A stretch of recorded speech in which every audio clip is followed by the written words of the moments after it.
Starting his career as a junior designer and then rising the ranks at some of the world's most renowned ad agencies and brands across 2 continents, my guest today is the epitome of sheer talent combined with courage and drive. The fact that he's the nicest man in advertising is just a bonus to everyone around him. I'm Shib, Mathew, and for the past 20 years, I've championed the freelancer economy. The company I founded in 2012 became the UK's largest platform for premium freelance talent.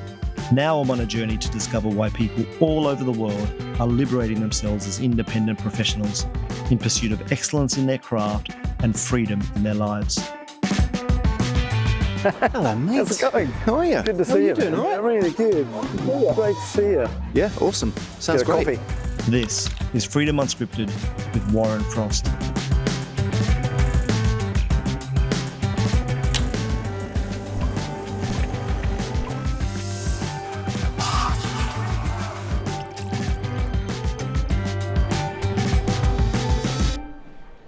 You've got one of the most impressive CVs I know. What would you say are some of the differences, especially as a freelancer, going into an advertising agency versus a tech or a startup company versus big corporations?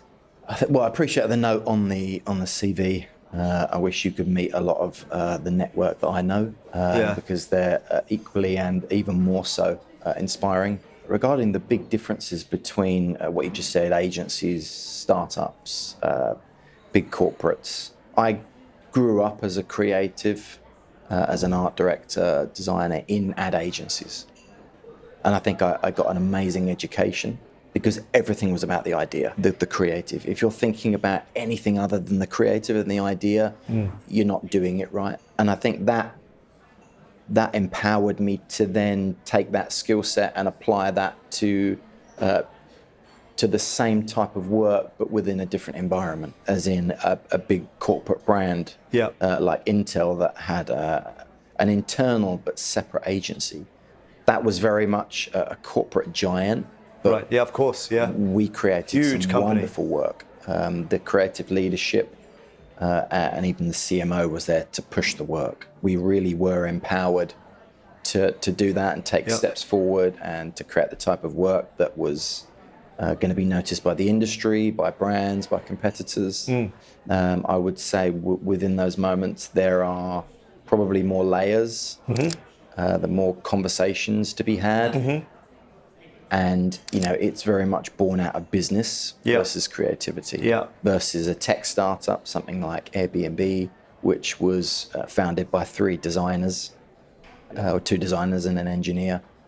And it's born of creativity. Yes. It's born in a creative moment. And so I think that entrepreneurial spirit exists within every corner of the building. What do you think about the environment affecting or enhancing your creative output? I think it's super important. The brands that have made the best work have consistently generated those spaces and workplaces for that to happen. I don't think it's a coincidence. Airbnb, to call them out, was one of the best experiences. The environment that they created in those offices, every single room was a listing from around the world. Right, yeah, nice. So every meeting was different and every space you went into was inspiring and you felt like you were traveling. Shall we go and see your London then? Yeah, let's do it. But if it's all right with you, let's take the bikes. Yeah, no, I'm well up for that. We'll jump on the 2-wheeler. Awesome. All right, let's do it. Awesome.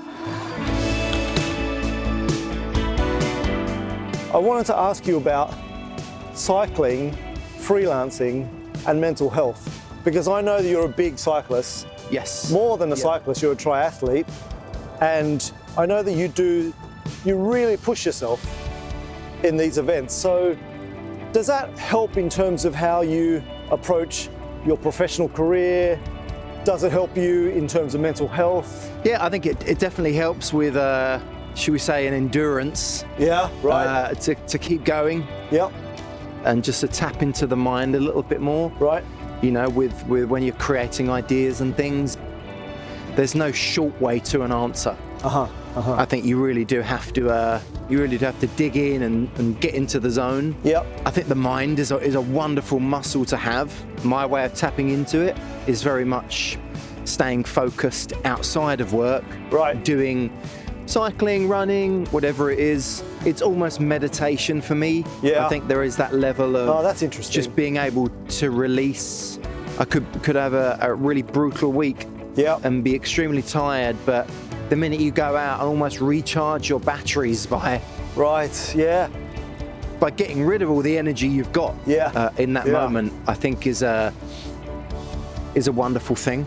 I mean, I think cycling is such a wonderfully designed world. You know, the industrial design and the aesthetics and the engineering that goes into these wonderful machines nowadays is just fantastic. It's really inspiring. All right, it's definitely time for a coffee.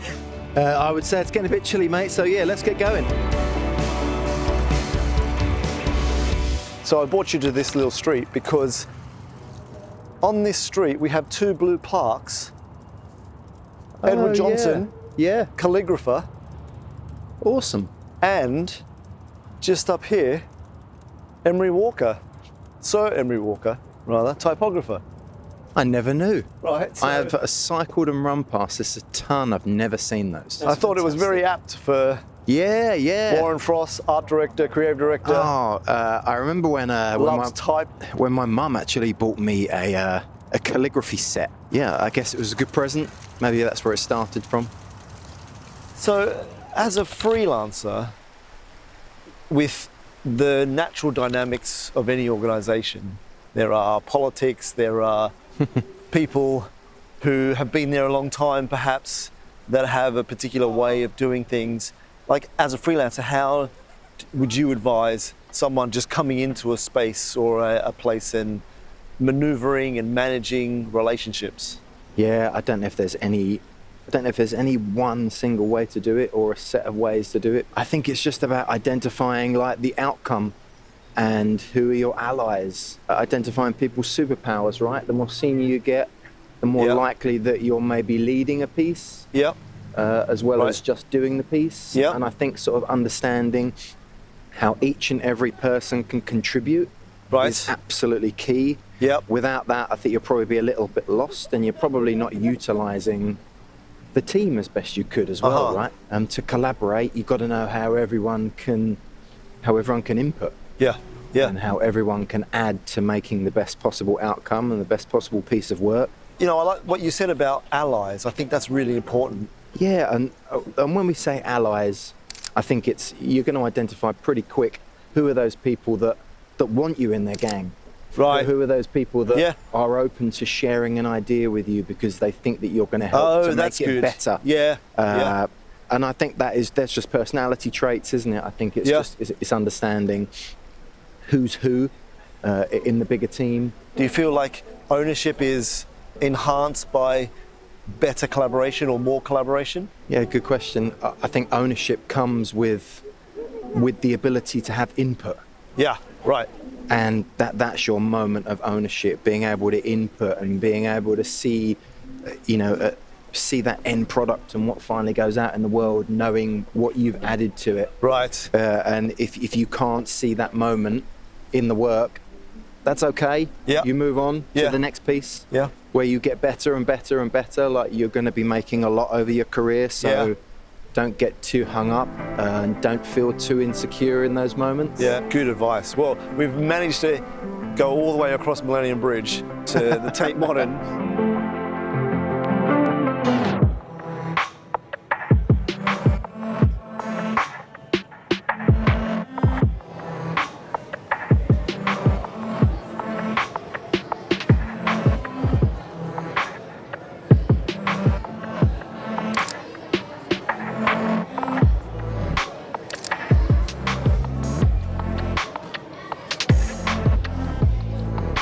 Where do you go for inspiration? I mean, you're in it. I'm not kidding. This is one of the places, types of places I like to come to be inspired. This is a place of passion for me. It's a happy place, and I think that helps me with my work, mood. If I'm in a happy mood, I'm more than likely to be more productive at work. That's not to say I have to be Willy Wonka happy. Do you think mood is infectious? I absolutely think mood is infectious. I think if we can be optimistic, embrace a higher energy, a more positive energy, then yes, I think that is infectious the same way that anxiety and stress is also infectious.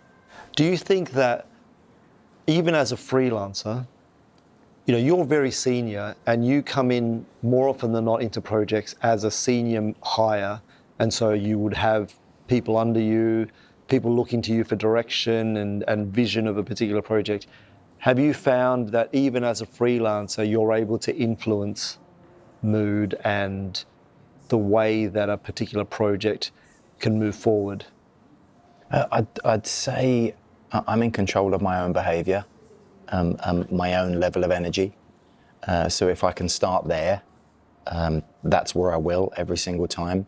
I can't control, nor would I want to, or should I want to control how other people are feeling and acting. We're all responsible for ourselves.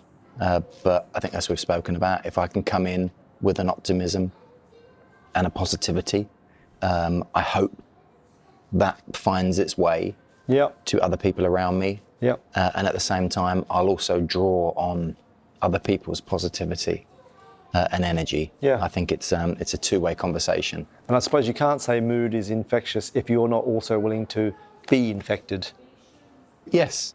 How has your career and you moving from project to project, organisation to organisation, or even in your case, moving from country to country, how have you been able to deal with that personally?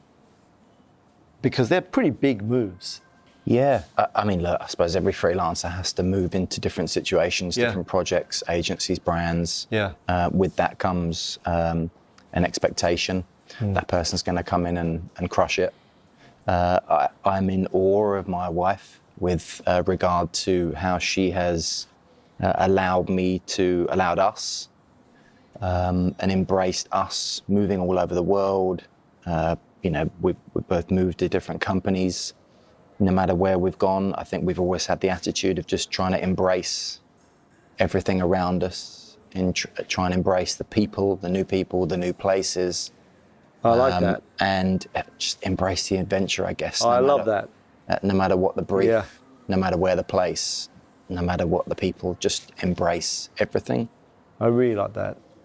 I'm very grateful for all of your insight and the very fact that you're so open to sharing of your experiences. So yeah, of course, yeah. Thank you, Woz. It's been absolutely fantastic to do this day with you, and I know a lot of people will get so much out of what you've had to say about your journey. Mate, thanks for having us. Well, cheers to you, my friend. Cheers, mate. Thank you so much. What I find inspiring about Warren's story is that he not only decided to change the trajectory of his career by going freelance, he bet on himself and his ability to do his craft for people and organisations in environments completely foreign to him. And as his resume proves, he thrived. For me, that's the definition of a path less travelled, resulting in an incredibly rewarding life.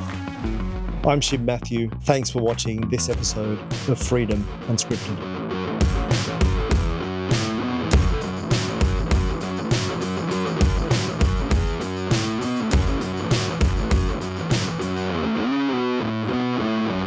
Is that really an iPod second generation click wheel? It is, yeah.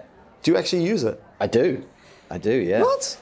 Oh, the clicky noise. A few embarrassing artists on there. Do you want me to talk about how you've got S Club 7 greatest hits on here?